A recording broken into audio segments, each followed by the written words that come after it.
We broke the military agreement with France. On December 31st, 2024, at the time of our message to the nation, we set for January 31st, 2025, the date of the complete withdrawal of the French forces from the entire territory of Chad. Burkina Faso. Burkina Faso, the capital city of Africa. Yeah. Burkina Faso is the capital city of Africa. Yeah. Don't mind. That's a joke. Yeah, that's a joke. A serious joke, by the way. Anyway, Burkina Faso can still be the capital city of Africa. How many of you agree with me that Burkina Faso should be the capital city of Africa?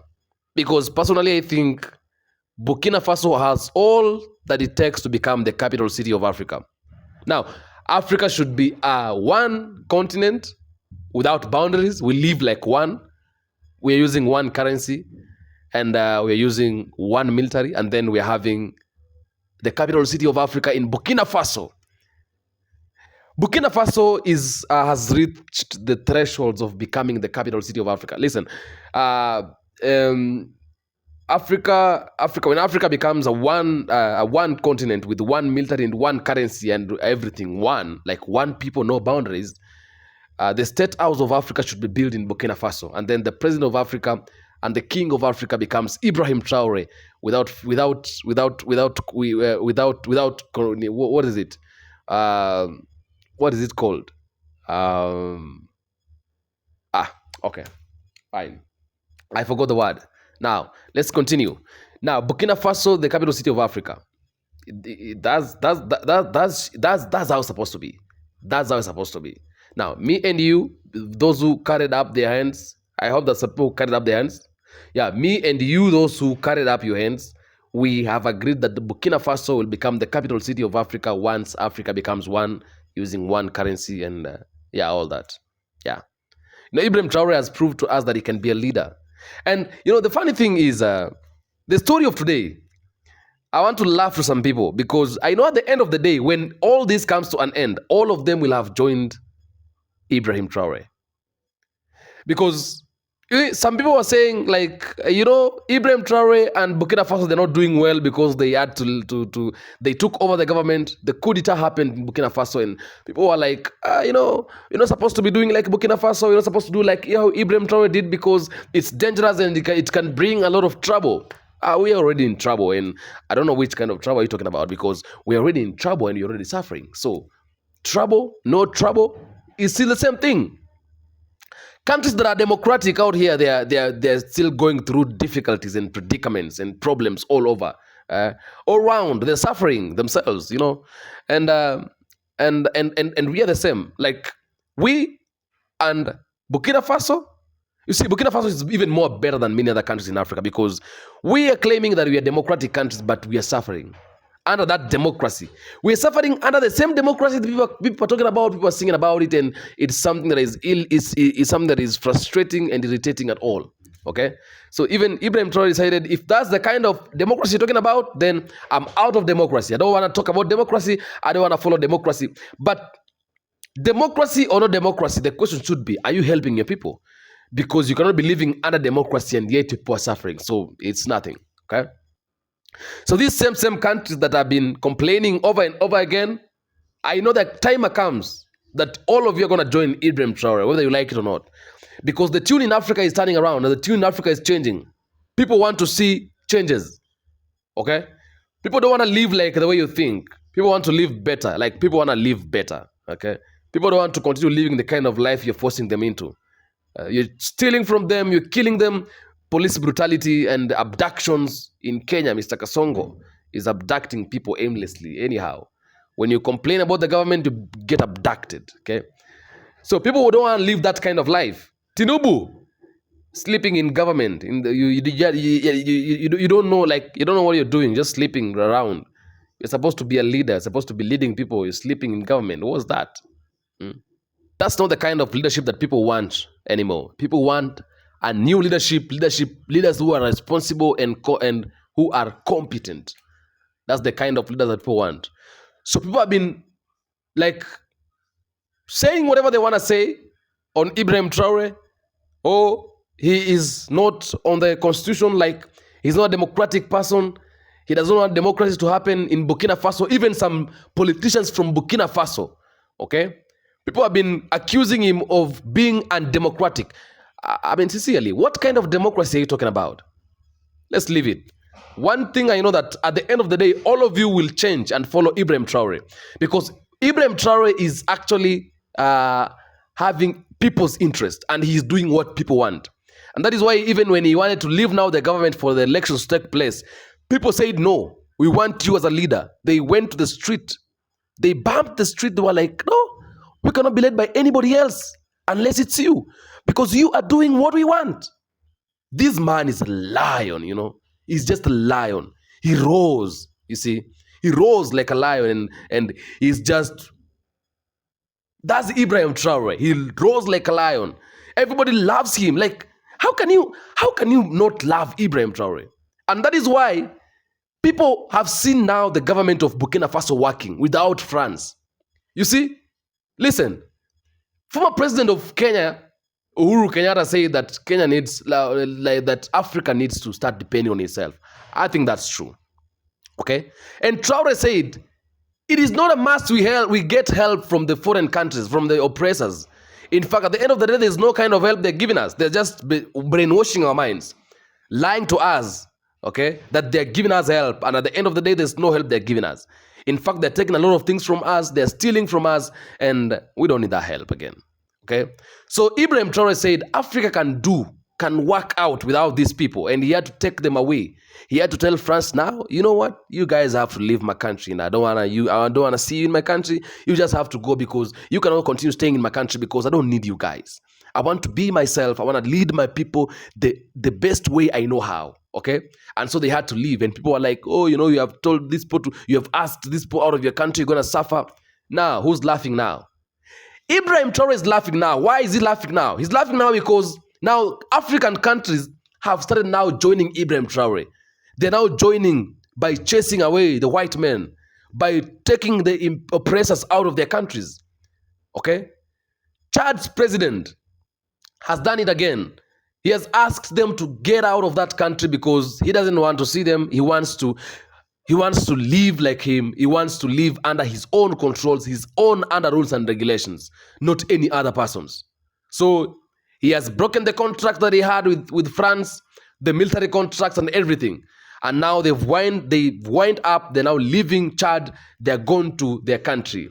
Mahamad Idris, that's the name of the Chad's president, who has told them to leave because, you know, he sees now, so this guy can actually work things out. So Burkina Faso can grow this rapidly, like it can grow rapidly. Yeah? So it can grow even without the help of France and all those things. So this is the secret, because it is even growing more than it used to grow.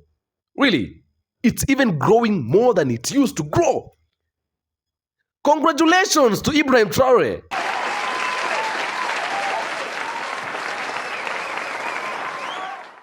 Everybody, I need you to tell Ibrahim Traore, congratulations. And people of Burkina Faso, keep that man.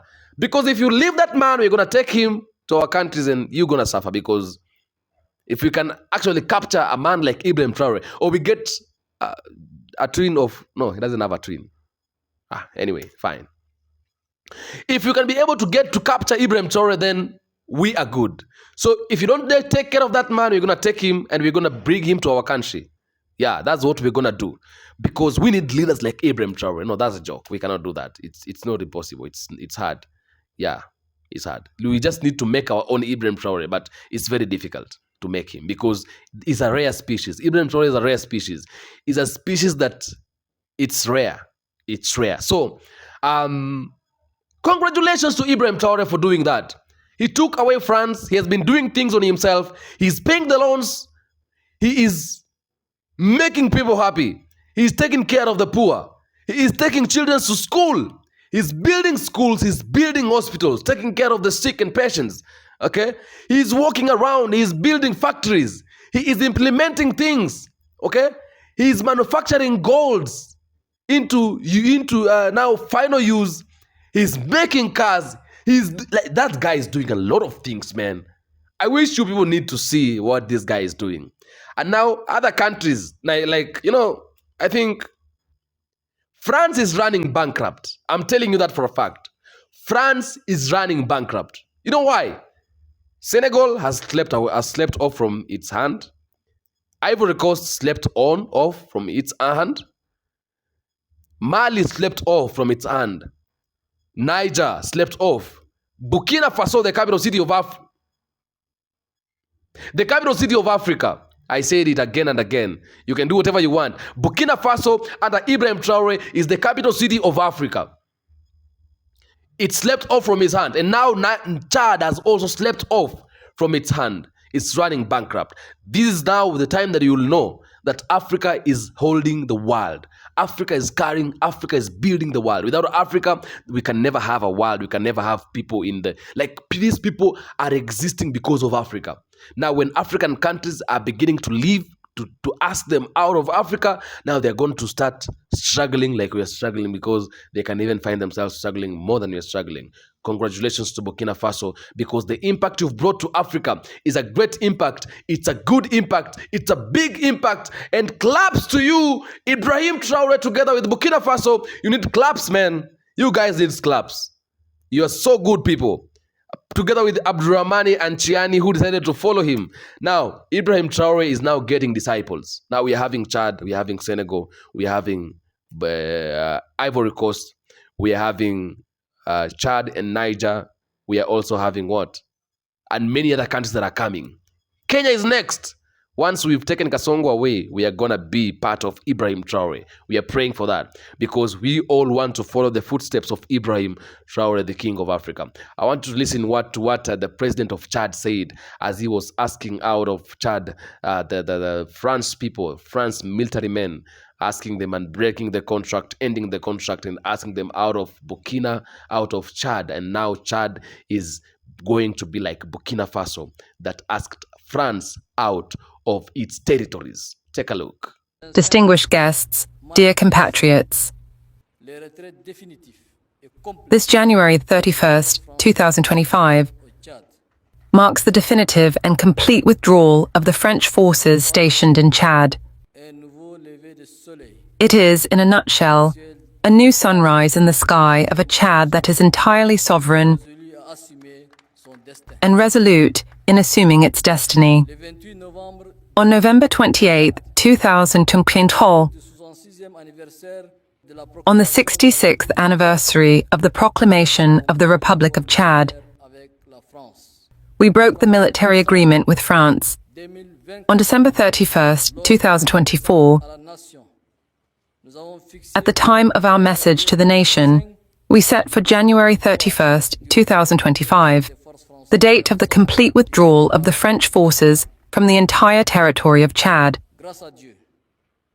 Thanks to God, and a concrete response to a patriotic commitment made before the Chadian people. We are witnessing today, with a real, profound and legitimate pride, the effective closure of the last French military base established at the heart of our capital for several decades. This withdrawal, surrounded by the taking off of this same base of the French military aircraft yesterday at 3:50 p.m., represents a major step in the new map of Chad,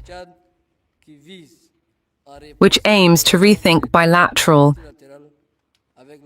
and multilateral relations with all countries and within various international institutions.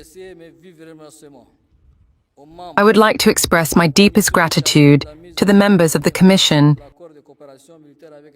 in charge of the implementation of the denunciation of the military cooperation agreement with France for the efforts made in the completion of the assigned mission.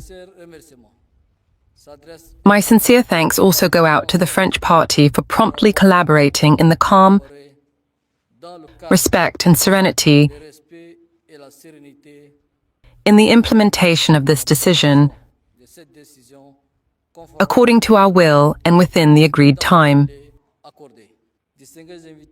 Distinguished guests, dear compatriots, Chad affirms its commitment to transparent, active, and reciprocal international relations. It fully subscribes to the principle of a respectful cooperation, of state sovereignty, and advantageous to all parties involved. By resuming full control of all the French military bases established in our country, following the breakup of our military cooperation with France, we do not resume our relations with France, but we put an end to the military dimension of this cooperation. This precision deserves to be highlighted in the most absolute clarity. The military cooperation with France has marked our history for decades. We recognize that at times, through this cooperation, France and the French army have played an important role. However, several geostrategic and geopolitical realities impose a full review of our partnerships. Chad will remain open to dialogue with all its international partners, including France, in respect of the principles on which relations between the countries are based. Distinguished guests, dear compatriots, a frank dialogue with all our partners is for us the imperative of the quinquennat that we have entrusted to all the Chadians who aspire to see their country overcome all forms of opaque, inadequate, or without real impact on the daily lives of our compatriots. This new orientation emanates from our will to take our destiny into our own hands, to strengthen our autonomy, and to build a future where our national security rests first and foremost on our own forces of defense and security. Since the years of independence of our dear country, we have gone through many turbulences. We have learned to be resilient, to rise up and to return to our development, often with obstacles that we must overcome now. And absolutely, it is therefore a true grace for our humble person to preside over this ceremony that will remain in the annals of the history of Chad.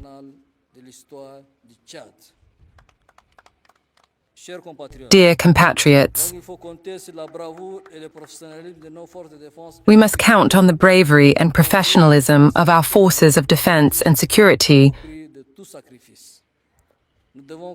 to build on a high sense of patriotism at the cost of all sacrifices.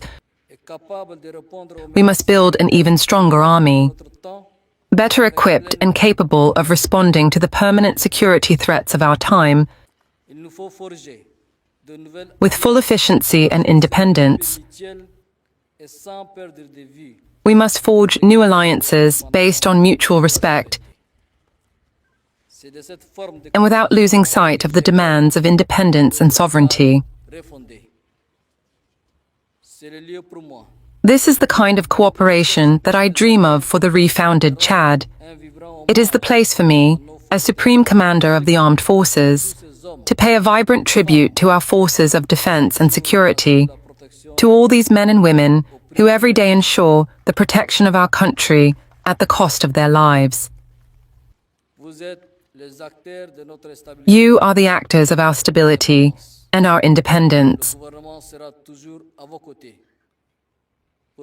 The government will always be on your side